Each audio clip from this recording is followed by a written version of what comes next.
বন্ধুরা, এই বৃষ্টির দিনে সবার কিন্তু মুখে অরুচি লেগে আছে, কিছুই যেন খেতে ভালো লাগে না। তবে এই রেসিপিটা তোমরা যদি একবার বানাও, এই দিয়েই কিন্তু তোমরা এক থালা ভাত নিমিষে শেষ করে দিতে পারবে, আর মুখের অরুচিও কিন্তু কেটে যাবে। আর যারাই সবজিটা খেতে পছন্দ করে না, তারাও কিন্তু চেটে পুটে খাবে। এই ভিডিওটা যদি ভালো লেগে থাকে লাইক কমেন্ট শেয়ার করবে। নতুন বন্ধু যারা দেখছো তারা আমার চ্যানেলটা সাবস্ক্রাইব করে বেল আইকনটা ক্লিক করে দিও নতুন নতুন ভিডিও দেখার জন্য। আর যারা ফেসবুক থেকে দেখছো তারা আমার পেজটা ফলো করে দিও। এখানে দেখো আমি পটল নিয়ে নিয়েছি। একটা পটল ছাড়িয়ে আমি দেখিয়ে দিচ্ছি তোমাদেরকে। দেখো এইভাবে ছুরির সাহায্যে একটু ঘষে নিতে হবে। ঘষে নিয়ে তারপরে দুদিকটা আমি একটু কেটে নেব। একদম কম সময়ের মধ্যে খুব তাড়াতাড়ি এবং টেস্টি খাবার একটা বানানো যায়।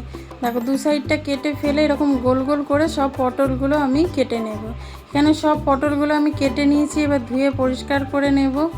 কড়াই দেখো আগে থেকেই সর্ষের তেল বসিয়ে রেখেছিলাম। তেলটা গরম হয়ে গেলে ধুয়ে রাখা পটলগুলো এর মধ্যে দিয়ে দিচ্ছি। আমি একটু হালকা করে পটলগুলো একটু ভেজে নেব। তোমরা চাইলে সেদ্ধও করতে পারো, তবে সেদ্ধর থেকে এইভাবে যদি একটু হালকা ভেজে নিয়ে তোমরা পটলটা করো, খেতে কিন্তু অসাধারণ হয়।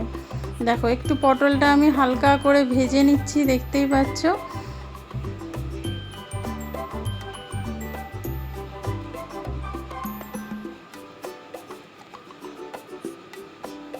এবার এর মধ্যে দিয়ে দিচ্ছি আমি নুনটা এখানে দেখো একটু ভাজার মতো নুনটা এখানে দিলাম। তোমরা পরে একটু চেক করে নেবে লাগবে কি না। এবার এখানে দিয়ে দিচ্ছি অল্প করে একটু হলুদ গুঁড়ো। হলুদটা কিন্তু আর লাগবে না, এতে যথেষ্ট হয়ে গেছে। এবার আমি এগুলোকে ভালো করে ভেজে নিচ্ছি। যেহেতু নুন দিয়ে দিয়েছি, পটল থেকে যেই জলটা বেরোবে তাতেই কিন্তু সেদ্ধ হয়ে যাবে পটলটা। তো এখানে আর কোনো জিনিস মশলা দেব না। এবার এর মধ্যে দিচ্ছি অনেকগুলো দেখো রসুনের কোয়া। রসুনগুলো এখানে বেশি যত দেবে রসুন আর লঙ্কা, খেতে তত ভালো লাগবে। এবার লঙ্কা দিয়ে দিলাম 4 থেকে 5টা। ঝালটা তোমাদের পছন্দ মতো তোমরা দেবে। আবার আমি ভালো করে দেখো একটু নেড়ে চেড়ে নিচ্ছি। একদম অল্প করে তেল দিয়েছি ভাজার জন্য, খুব বেশি তেল এখন একদমই দরকার নেই। এটা চাপা দিয়ে আমি ভাজাটা করব যাতে খুব তাড়াতাড়ি নরম হয়ে যায়। এবার এর মধ্যে দিয়ে দিচ্ছি একটা গোটা টমেটোটা দিয়ে দেখো ভালো করে আবার একটু নেড়ে দিচ্ছি। নেড়ে চাপা দিয়ে একটু উল্টে পাল্টে এইভাবে একটু লাল লাল করে ভেজে নিতে হবে। আর পটলগুলো একটু নরম হয়ে গেছে কিনা সেগুলোও দেখতে হবে। দেখো এখানে চাপা দিয়ে রেখেছিলাম, খুলে দেখছি দেখো অনেকটাই কিন্তু ভাজা ভাজা হয়ে এসেছে। আমি আরও একটু ভাজবো, তো সেই জন্য আর আমি এখানে এখন অন্য কিছু দেব না। দেখতে পাচ্ছ পটলগুলো এখনও একটু শক্ত আছে, তো আমি এরকমভাবে চাপা দিয়ে দিয়ে একটু পটলগুলো হালকা নরম করে নেব।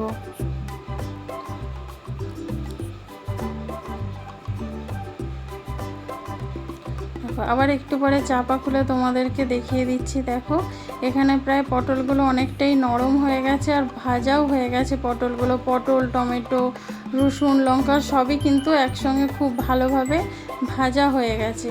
এবার এগুলোকে নামিয়ে একটু ঠান্ডা করে নিতে হবে। ঠান্ডা করে তারপরে মিক্সিং জারের মধ্যে এগুলো সব কিছু দিয়ে আমি পেস্ট করে নেব।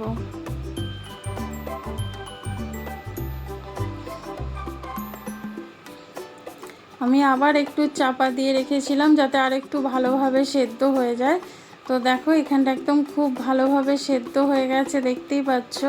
অনেকে আছে যে পটল খেতে একদম পছন্দ করে না, তাদেরকে যদি এইভাবে বানিয়ে দাও তারা একদম চেটে পুটে খাবে।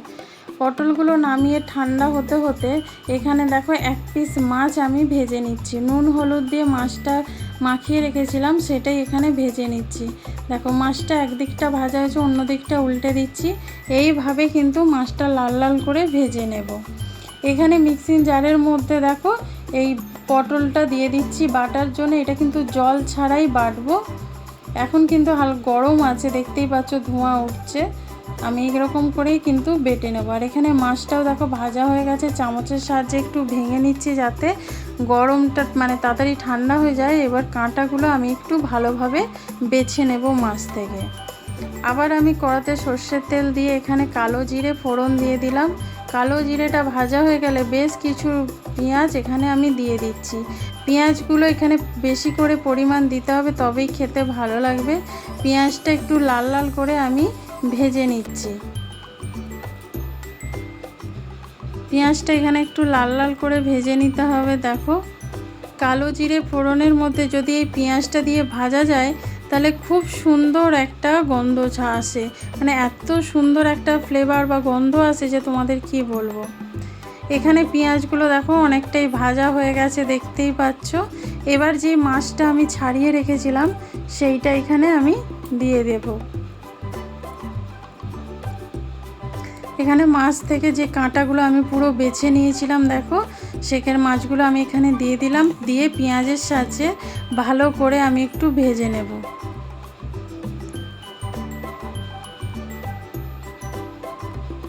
দেখো পেঁয়াজের সাথে আর কি মাছগুলো একটু লাল লাল করে ভেজে নিচ্ছি।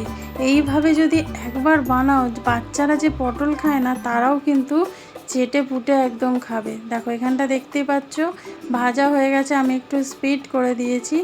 এবার দিয়ে দিচ্ছি যে পটলটা মিক্সিং জারে আমি পেস্ট করেছিলাম, দেখো সেইটাই আমি এখানে দিয়ে দিচ্ছি। কালারটা কত সুন্দর এসেছে তোমরা দেখতেই পাচ্ছ। হলুদ টমেটো যেহেতু ভাজা হয়েছে সেই জন্য এখানে কত সুন্দর একটা কালারটা এসেছে। এবার পরিমাণটা দিয়ে দিলাম, মানে পটল বাটাটা দিয়ে এবার ভালো করে ঘুরিয়ে ঘুরিয়ে একটু ভাজতে হবে। এর মধ্যে গুঁড়ো মশলা আমি দেব, তার আগে একটু দেখো ভেজে নিচ্ছি। পটলের মধ্যে যেই জল ভাবটা আছে সেইটা যাতে চলে যায়, একদম পুরো শুকনো হয়ে যায়, পটলটা যাতে ভাজা ভাজা হয়ে যায় সেইটার দিকে একটু লক্ষ্য রাখতে হবে। এবার এখানে আমি একটু নুন দিচ্ছি, যেহেতু আমার মনে হলো একটু নুন লাগবে, তো সেই জন্য আমি এখানে নুন দিলাম। আর দিচ্ছি একটু লঙ্কার গুঁড়ো, ঝাল ঝাল হওয়ার জন্য একটু লঙ্কার গুঁড়ো দিলাম। তোমরা যদি ঝাল না খাও কালারের জন্য তাহলে একটু কাশ্মীরি লঙ্কার গুঁড়ো এখানে দিতে পারো। দেখো আমি আবার কিন্তু একদম মিডিয়াম আছে খুব সুন্দর করে কষিয়ে নিচ্ছি। এবার এখানে দিয়ে দিচ্ছি একটুখানি চিনি। চিনিটা না দিলে স্বাদটা ভালো আসবে না, যেহেতু টমেটো আছে তো একটু মিষ্টি দিলে কিন্তু স্বাদটা ভালো হবে।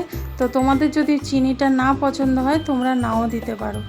দেখো দিয়ে এবার আমি ভালো করে মিশিয়ে নিচ্ছি। দেখতেই পাচ্ছ জলটা অনেকটাই শুকিয়ে গেছে, কড়া থেকে একদম ছেড়ে দিয়েছে। এইভাবে নাড়তে নাড়তে পটলটার মধ্যে যখন ভাজা ভাজা একটা ভাব চলে আসবে তখন আমাদের নামাতে হবে। দেখো দেখতে পাচ্ছ পুরো কালারটা চেঞ্জ হয়ে গেছে, একদম মানে পুরো ভাজা হয়ে গেছে পটলটা, একদম জলটা পুরো শুকনো হয়ে দেখো তেল তেল হয়ে গেছে একবারে, দেখতেই পাচ্ছ। এবার নামানোর আগে দিয়ে দেবো আমি একটু ধনে পাতা কুচি। এটা যদি বাড়িতে থাকে তাহলে দেবে, না হলে কোনো দেবার দরকার নেই। আমার বাড়িতে ছিল তাই জন্য আমি একটু দিয়ে দিলাম। দিয়ে ধনে পাতা কুচি দিয়ে এবার ভালো করে মিশিয়ে নামিয়ে নিলেই কিন্তু রেডি।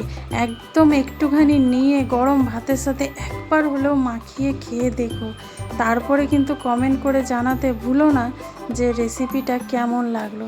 আর যদি ভালো লেগে থাকে তাহলে লাইক অবশ্যই করে দিও, আর বেশি বেশি করে শেয়ার করো যাতে তোমার বন্ধুরা বা আত্মীয় স্বজন যে সবাই যাতে বেশি বেশি করে দেখতে পায়।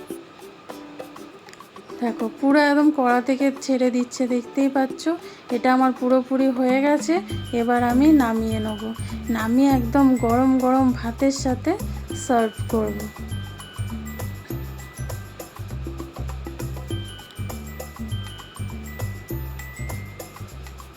দেখো এখানে বাটির মধ্যে আমি একটা নিয়ে নিয়েছি, দেখতেই পাচ্ছ। এবার ওপর থেকে দিয়ে দিচ্ছি একটু কাঁচা সর্ষের তেল। যে কোনো ভর্তার মধ্যে একটু কাঁচা সর্ষের তেল দিলে খেতে বেশ ভালো লাগে। কাঁচা সর্ষের তেল আমি ওপর থেকে একটু ছড়িয়ে দিলাম, আর দিয়ে দিলাম একটা কাঁচা লঙ্কা। তাহলে বন্ধুরা কতটা লোভনীয় লাগছে বলো? লোভ লাগছে তো দেখে? তাহলে ঝটপট তোমরা বানিয়ে ফেলো, আর বানিয়ে আমাকে কমেন্ট করে জানাও যে তোমাদের কেমন লাগলো। আজকের রেসিপিটা যদি ভালো লেগে থাকে লাইক কমেন্ট শেয়ার অবশ্যই করে দিও। যারা আমার ফেসবুক থেকে দেখছো পেজটা ফলো করে দিও। যারা আমার ইউটিউব থেকে দেখছো চ্যানেলটা সাবস্ক্রাইব করে বেল আইকনটা ক্লিক করে দিও, যাতে নতুন নতুন ভিডিও সবার আগে তোমাদের কাছে পৌঁছে যায়। আর আজকের ভিডিওটা কেমন লেগেছে তোমরা প্লিজ কমেন্ট করে অবশ্যই জানিও। আবার দেখা হবে অন্য একটি ভিডিওতে।